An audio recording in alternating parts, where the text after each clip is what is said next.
When the 2024 schedule came out, a lot of Chicago Bears fans set their sights on the playoffs. So today I want to dig into what it would actually take for the Bears to make the postseason in Caleb Williams' rookie season.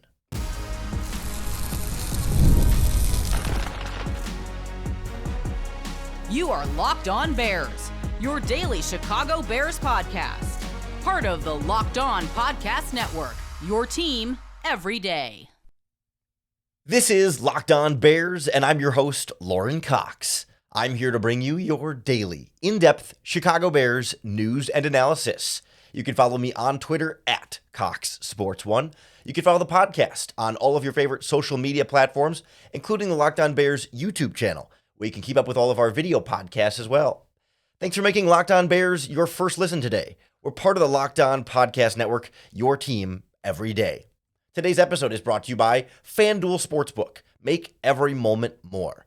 Right now, new customers get $150 in bonus bets with any winning $5 bet. Visit FanDuel.com/lockedon to get started.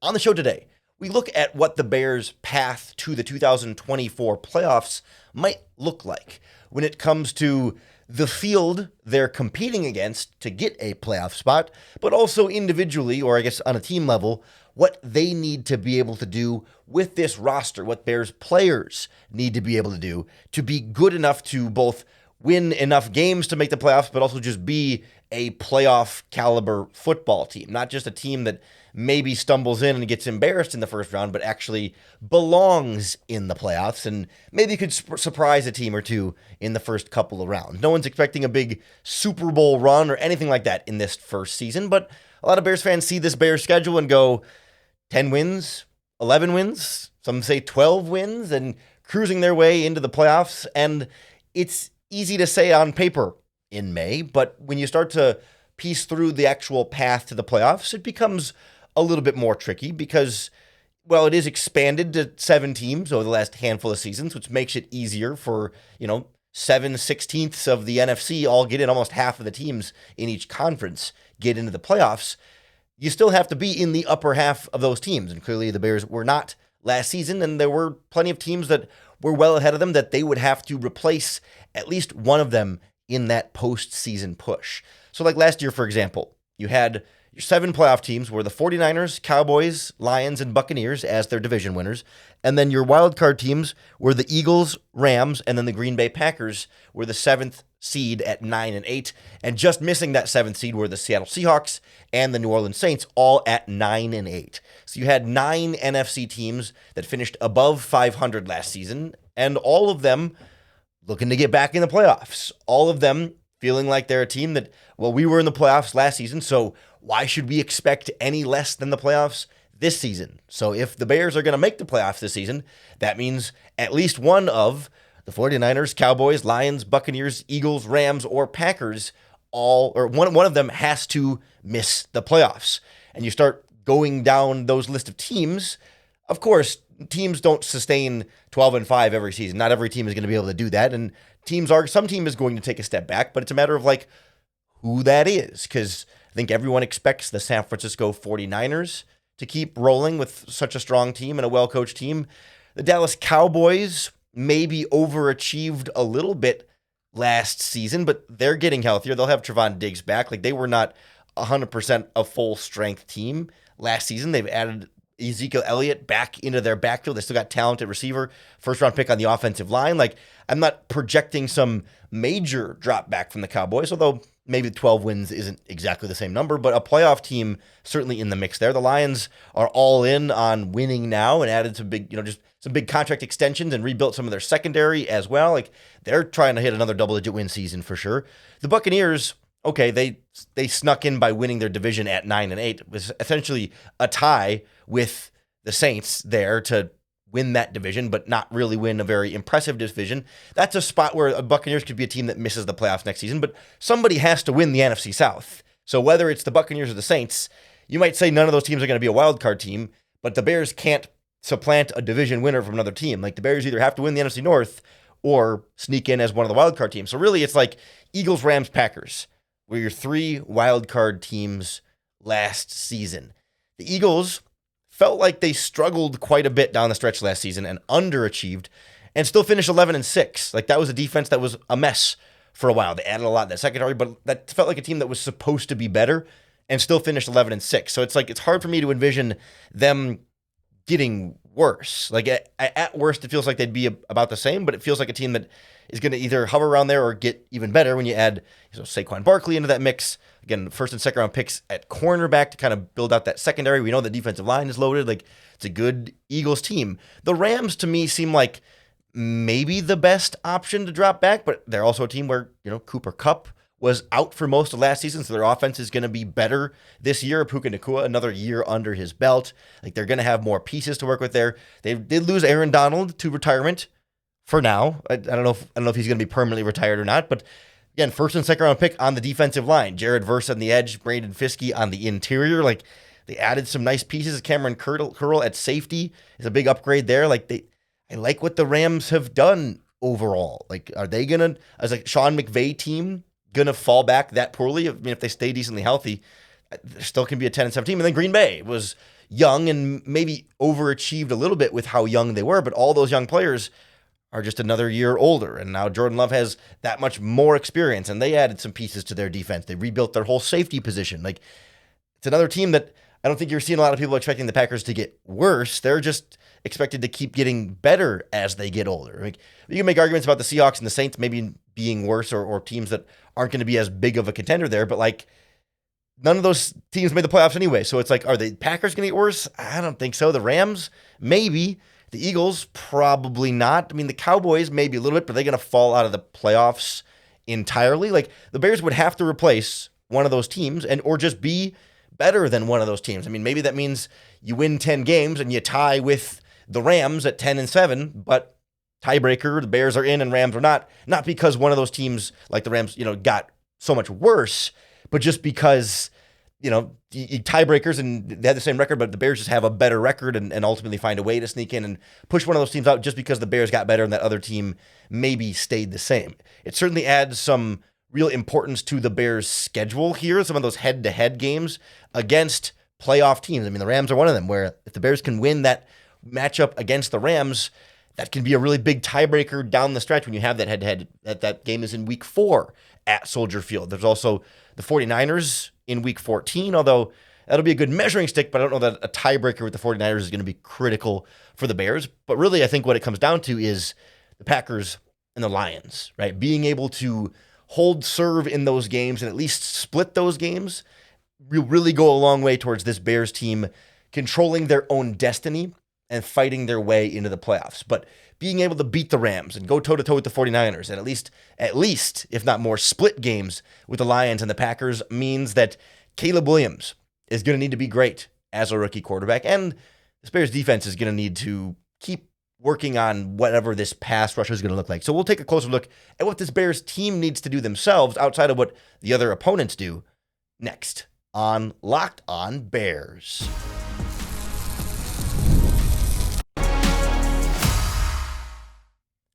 This episode of Locked On Bears is brought to you by our friends at FanDuel Sportsbook, America's number one sportsbook. It's winner take all time in the NBA and NHL, and FanDuel is giving you a shot to bring home a big win of your own. Right now, new customers get $150 in bonus bets with any winning $5 bet. So you bet $5 on anything. Maybe you could have bet $5 on the Timberwolves advancing and beating the Denver Nuggets. Wow, that was exciting. And same thing with the Pacers and the Knicks. Like, some unexpected Game 7 results you could have won big with on FanDuel. So if you place a $5 bet and win, not only do you get the winnings from your $5 bet, but then also you're going to get an extra $150 in bonus bets added right into your account that you can use to bet on spreads, money lines, player props, anything on FanDuel, including Caleb Williams rookie season passing yards, Rome Odunze rookie season receiving yards, offensive rookie of the year odds, and so much more. So to get your $150 in bonus bets, visit FanDuel.com/lockedon and make every playoff shot count. FanDuel, America's number one sportsbook. For the Bears to be a double-digit win team and good enough to knock one of those other playoff teams out of the mix, you're going to need Caleb Williams to not only get the job done, but I think be even a little bit more, to have that, not exactly that CJ Stroud season, but something more than just a basic rookie year, right? This is a season where ideally you want to make things as easy as possible for Caleb Williams. That if the Bears can make Caleb Williams' job easy by running the ball effectively, by having receivers consistently get open, and by giving him good pass protection, like that can all make Caleb Williams' job easy and prioritize his development and not ask him to do too much. And that can win you some football games. But I think if this team really wants to go from good ascending team that, it has a nice season but isn't ready to make the jump yet, to no, this is a playoff contending team, then I think what it will take is that difference-making ability from Caleb Williams to be more than just a good rookie quarterback, but to be a great rookie quarterback, that he has to do some elevating too and not just be elevated by the players around him. Of course, we see that in Caleb Williams' college game, and we project him to be able to do that at the NFL level. But I think I've been trying to be careful about not putting too high of expectations on Caleb Williams as a rookie, to not expect him to come in year one, week one against the Tennessee Titans and play like prime Patrick Mahomes, right? Like that's just not how rookie quarterbacks do it. Even CJ Stroud last season, who I think Caleb is going to get compared to a lot throughout this year, he had bad games too. He had turnovers. He had interceptions. He certainly had a difficult start of his first game against the Baltimore Ravens defense. Didn't have like a bunch of turnovers or anything, but like tough kind of sledding out there against one of the better defenses in the NFL. Like there's going to be ups and downs early on. Stroud lost his first two games to the Ravens and then the Indianapolis Colts before things really got going for him. He still he played really well against the Colts, but like the point being, like even the really good rookie quarterbacks have those ups and downs. So like it's not that Caleb is going to come in and be 400-yard passer, 4 touchdowns right away and carry that out throughout the entire season and be MVP candidate quarterback. But what you're going to need is, especially in those key games that we just talked about, right? Like the head-to-head against the Rams and those divisional games that have a lot of specific playoff implications. Like those are the moments when you're going to need Caleb Williams to be special. Like the first couple of weeks, right? Like if we glance at this Bears schedule again, you've got Titans in week 1. Obviously, the Texans in week 2 are going to be tough, but then like Colts in week 3, Panthers in week 5, Commanders in week 8. Like those are the kind of games where you can make things really easy on Caleb Williams and not ask him to go above and beyond and make the spectacular play. Like it feels like against the Titans, if you can run the ball and give Caleb Williams like easy layup passes and play some good defense, like you can score 21 or 24 points in those games. Caleb throws for 250 yards in a score. You rush for 125 yards in a score or whatever. The defense holds them to 14 points. Like you can make those games easy for Caleb, build up not only that confidence, but that rhythm and just that like experience of like, okay, now I've been through these NFL games. I've been in these situations. I know my teammates. You build that chemistry over the course of the year. Like those are the games where we can kind of, I don't want to say take it easy, right? Because you're not going to literally take it easy on an opponent here, but really take it easy on Caleb, right? You don't want to have him be, all right, it's 4th and 10 with a minute 17 left and you're down 3 and you need a big conversion here on 4th and 10. Caleb, can you go make magic? Like we need to not ask him to do that as little as possible. But I think the difference between being a 9-8 Bears team that is really on the way up, but not in the playoffs versus a 11-6 Bears team that's the 5th seed and maybe sneaks a wild card game and gets to the divisional round is week 11 versus Green Bay or week 13 at Detroit or week 14 against the 49ers.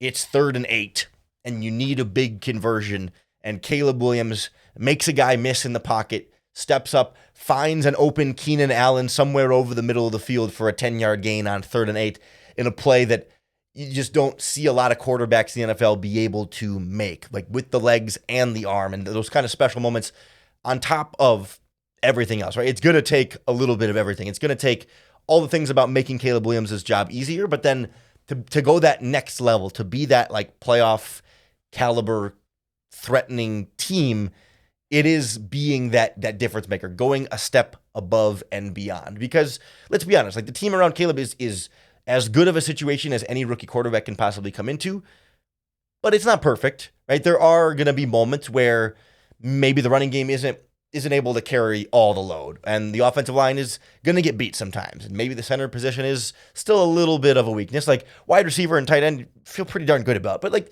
there's other spots in the offense that not always going to be perfect for Caleb. The defense will give up some points sometimes. There's some weaknesses on that defense that I still want to talk about here too, but like, so there are going to be moments where you can't just keep Caleb perfectly bubble wrapped. And I think the difference between this Bears team being a real contender in the playoffs and being a team that gets close, but you're happy with the progress they made, is how well Caleb is able to overcome as a rookie those areas around him where things won't always be perfect. Like again, he could do that at USC, and we expect him to be able to do that in the NFL at some point. I think it's unrealistic to expect him to do that all the time as a rookie. But if you can just make those one or two big plays in those one or two big moments where you really need it to put you over the top against Green Bay, against Detroit, against the Rams, against these playoff teams in the regular season that will really make that big impact, like that's what puts this team over the top. Like if he's having to make those plays against the lesser teams, if this team is requiring Caleb to make those plays against Tennessee, against Jacksonville, against New England Patriots, then I think you're still not quite a double-digit win playoff team at that stage. Like if it's that difficult against those teams, you're a few steps behind where some of the real contenders are there. But if you can kind of breeze through those and make Caleb's job easier and then dial it up just a little bit for Green Bay, for Detroit, for San Francisco, even for Minnesota, we'll throw them in there too. Like that's going to be the difference for this team. That's what it will take for the Bears to be a big-time playoff caliber, not just playoff caliber, but playoff appearing. There's not a good verb there. Like a team that can make some noise in the playoffs.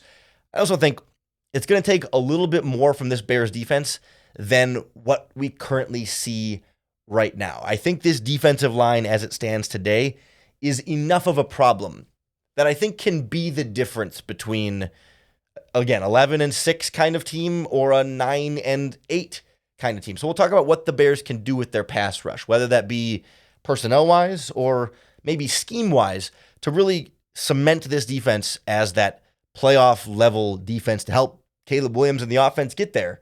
Next on Locked On Bears.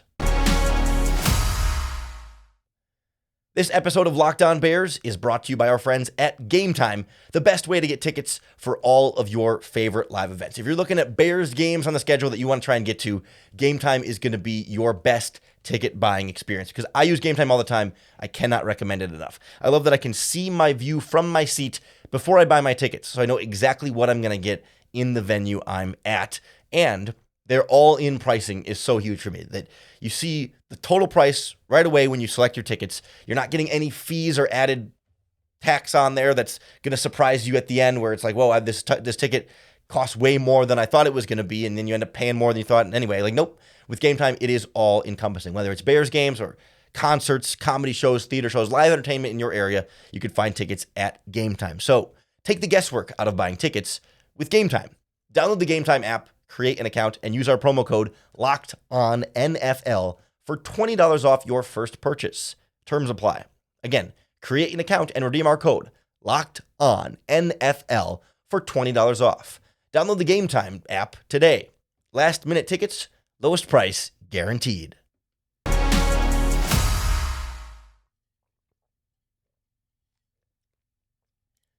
This Chicago Bears defense was really good down the stretch last season. And it's easy to assume that then they'll pick right up where they left off from last year. But I'm still very worried about this defensive line. And we've talked on the podcast last week about how that big stretch, that big performance down the stretch against some of those teams late in last season was against some lesser offenses that, not every offense is going to be that bad, but certainly, some of the schedule early on this season is going to be that style. So there's a good chance this team can pick up generally close to where they left off. But this pass rush still concerns me greatly, that you don't have a great running mate to Montez Sweat on the other side, and you don't have any kind of consistent, proven interior pass rushing presence.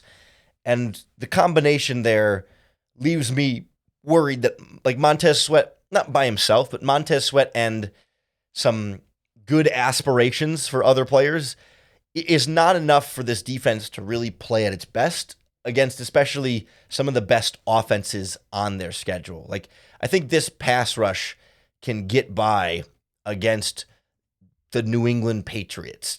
Sure, I'm not going to fight you on that one too much. I think the Tennessee Titans offensive line is improving pretty well. So I'm not going to sit here and say like the pass rush will be good enough because they got 2 first-round picks on the left side, and they just signed a big center, Lloyd Cushenberry, on the center. Like, they got a second-round pick on the right tackle. Their O-line's pretty good, even if I don't think the Titans are going to be that great overall. But you get the point is broader and less about the opponent specifically. You can get by with a bad pass rush against some bad teams. But when you play the Packers twice, the Lions twice, the 49ers, the Rams, maybe if the Seahawks are pretty good this season, like, you're going to need to pressure the quarterback, especially the really good ones and the ones that sit in the pocket and can slice and dice you apart. And this pass rush right now is just really still lacking. So I think for this defense to really be its best and help get this Bears team to double-digit wins in the playoffs, the Bears need to do something to help the pass rush. Whether that's going out in free agency and signing someone like a Calais Campbell, or, I mean, it's not a super pretty list of free agents at this point still available on the defensive line. But, I've seen Emmanuel Ogbah as a name that's been thrown out there. I mean, we don't have to get like too into the weeds here on the players that, who would be the one to make the big, but Unique Ngakoue coming back, Carl Lawson, or I don't know, Fletcher Cox seems maybe not going to be able to coax him over here, but like something like that you need to put them over the top from a personnel standpoint, and or I guess can you scheme your way to a pass rush with this group?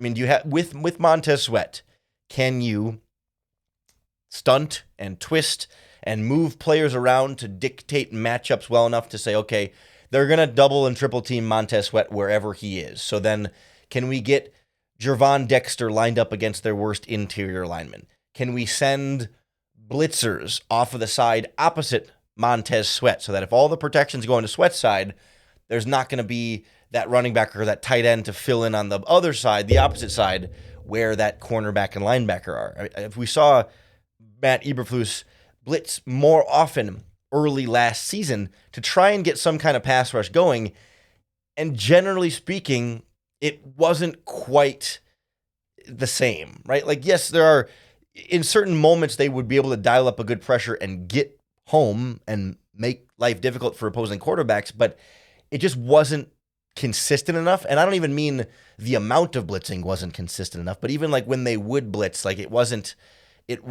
always getting home. It got home in some key moments, but it wasn't always, not every blitz gets home, and that's just the nature of the beast. The other team is pretty good at picking up blitzing too. Like, that doesn't solve all of your pass rushing problems. But can you piece together some combination of scheme and blitzing to maybe piece something together? I mean, possibly. I don't think that works against the 49ers, but maybe nothing is going to work against the 49ers. Is that enough? Will that work against the Lions and the Packers? I mean, they found a way to do it last season, but you sure would feel better about their ability to do so if you had someone like Unique Ngakoue, someone like Calais Campbell, who, of course, are not going to come in and be 10-sack guys and be the perfect, savior of this defensive line, but at least give you not only like another body so you can rotate other guys around, but like some players with some proven pass rush here, because we've seen like DeMarcus Walker had one season of 7.5 sacks with the Titans a couple seasons ago, but like otherwise has not been a consistently proven pass rush generator in the league. Gervon Dexter on the interior, we all love his potential. We saw flashes last season, but he's a second-year player who had a couple of sacks last year. Like, that's not proven. It's certainly Dexter and Walker and Zach Pickens and Austin Booker and Jake Martin. Like, there's a good chance at least a couple of those guys are going to take a big step forward this year. But it's unlikely that all of them are all going to take a big step forward and all be great.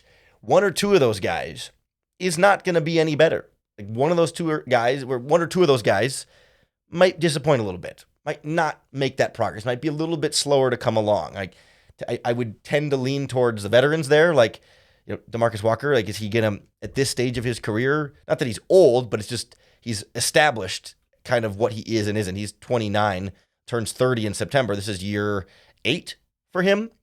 Is he all of a sudden in year 8 going to make this big step forward that he hasn't taken in years past? Like, again, 7 sacks for the Titans 2 years ago, sure. And maybe he can get back to being a 7-sack guy, and that would be a step forward for the Bears, but it's not like he becomes this proven dominant go-to pass rusher. But you need a few more sacks from him, a few more sacks from Dexter, and sacks here kind of being a placeholder stat for general pass rush ability, because of course pressures and hits are a better way of measuring a pass rusher's individual ability, but those numbers are a little bit less, like quickly accessible for us in terms of like, okay, what's the difference between a 3-sack guy versus a 10-sack guy versus a 15-sack guy? But if I said 3 quarterback hits or 10 quarterback hits or 20 quarterback hits, like those numbers don't quite give you as immediate of a reference point to understand between a really good and a okay and a struggling defensive lineman. So that's why I use the sack numbers here not to mean purely just those sacks, but their overall pass rush ability. Like, you need more from Dexter, you need more from Walker, you need more from Pickens,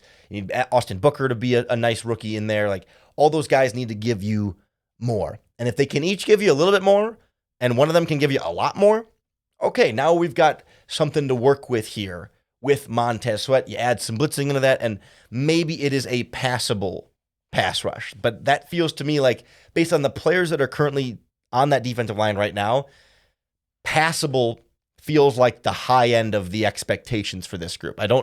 It's hard to expect a lot more than good enough. Is like the best case scenario is this pass rush and this defensive line is good enough. I don't think there's a pathway where this personnel right now is great, or this personnel is elite, or this defensive line dominates. No, I think the best case scenario is they're good enough so that the back 7 can do their job and so that the offense can do their job. But like, adding a little bit more in terms of talent could really go a long way towards getting this defense up to a playoff caliber defense, playing at a really high level to make the offense's job easier, and then to be able to win some of those head-to-head one-on-one games against the Rams for that tiebreaker, against the Packers, against the Lions, win those division games, compete for a division title, push for 10 or 11 wins, and really secure that playoff spot versus, if the defensive line struggles and then maybe the defense isn't as great and then the offense has to do a little bit more and maybe Caleb makes some mistakes. To me, that's more like a team that goes 9-8 and maybe finishes just outside of the playoffs. So that's why I wanted to kind of dig into like what the difference is and what it was really going to take for the Bears to make the playoffs this season in year 1 with Caleb Williams. I'd love to hear what you think it'll take. What do the Bears need to do this year to make the playoffs? Let us know in the comments here on the Locked On Bears YouTube channel, or you can tweet us at Locked On Bears or post in the Locked On Bears Facebook group. However you do it, make sure you hit that subscribe button on YouTube or wherever you listen to podcasts, because that's going to be the best way to keep up with all of our daily, in-depth Chicago Bears news and analysis. Thanks for making Locked On Bears your first listen today. We're part of the Locked On Podcast Network, your team every day. If you're looking for your second listen, Locked On Sports Today has a 24/7 live streaming channel on YouTube and in the Amazon Fire TV channels app, with 24/7 coverage of the top sports stories of the day with our local experts on the Locked On Podcast Network, plus our national shows covering every league. So if you want to turn off all the arguments that back and forth and yelling you get on ESPN and Fox Sports, and turn on Locked On Sports Today 24/7 stream, now available on the free Fire TV channels app or on the Locked On Sports YouTube channel. Go check that out. Come on back tomorrow to make Locked On Bears your first listen every single day. And in exchange, I promise to always make time for you to bear down.